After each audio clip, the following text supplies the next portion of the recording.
Guardians of the Galaxy Volume 2. This is going to be a non-spoiler review. I'm not going to be talking about the plot or anything like that at all. Simply going to give my opinions on this movie. But just to let you know where I stand on the original movie, in case you didn't see that review, it's actually probably my second favourite out of all the Marvel films behind Captain America, the Winter Soldier. So I was really looking forward to this, and I'd heard it got kind of mixed reviews, but I was thinking, nah, I'll go and see it for myself. But alas, I was thoroughly disappointed with this film. As I'm sad to say, but I will talk about the positives first of all, because the main positive here is the last act of this movie. If this follows a 3-act structure, then the last act of this movie is very strong, which prevents it from being a complete disaster. From the point where the genuine threat is revealed, it's very, very good, and it has some great action set pieces and some good character moments as well.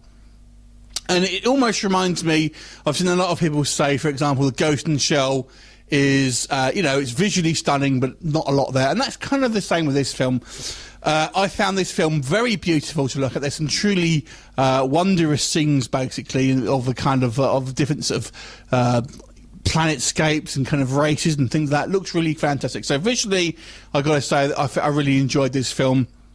It does harken back to some kind of like things you've seen before. There's a lot of kind of Flash Gordon references with the kind of the Sovereign, which is the kind of the gold people. That very much reminds me of the kind of the old Flash Gordon movies, basically. So that was good, the Sam Jones one. And some other kind of like references as well that you'll kind of see throughout the movie that I kind of won't spoil. So that was all good. And there are some decent kind of like emotional punches here as well.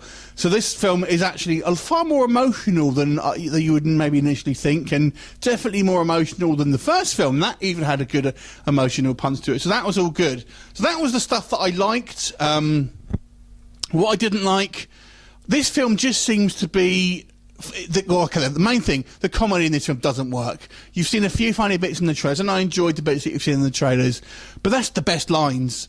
The comedy here is really juvenile. I mean, there's lots of poo jokes and things like that, and it seems that it's aiming for a very young audience in regards to its humour, and a very kind of like broad, very kind of like basic style humour, which is odd because there is actually quite a lot of people getting killed in this film, and there are a few swear words and stuff like that, so it does have adult elements as well, but the humour is so juvenile compared to the first one, which I thought had some really funny moments in it.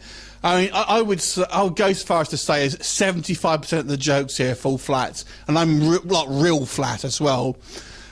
In addition to that, I don't know, the first 2/3 of this movie just feel like it's spinning its wheels.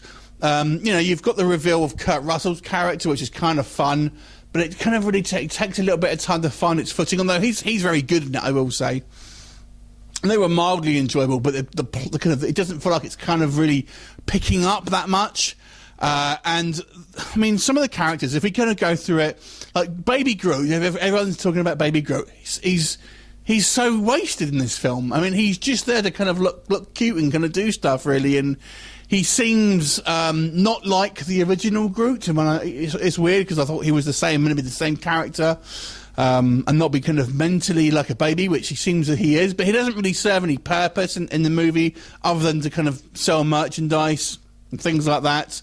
The chemistry seems lacking between, say, Star-Lord and Gamora, whilst I felt it was stronger in the first film. So that wasn't so good. Drax has a couple of good moments, but he's kind of underused, and again, a little bit like Rocket, doesn't seem to do very much. He just kind of is there to say kind of a few blunt references. There are a couple of funny exchanges with him and Mantis. Yondu gets a lot of character development. He's quite good, as does Nebula.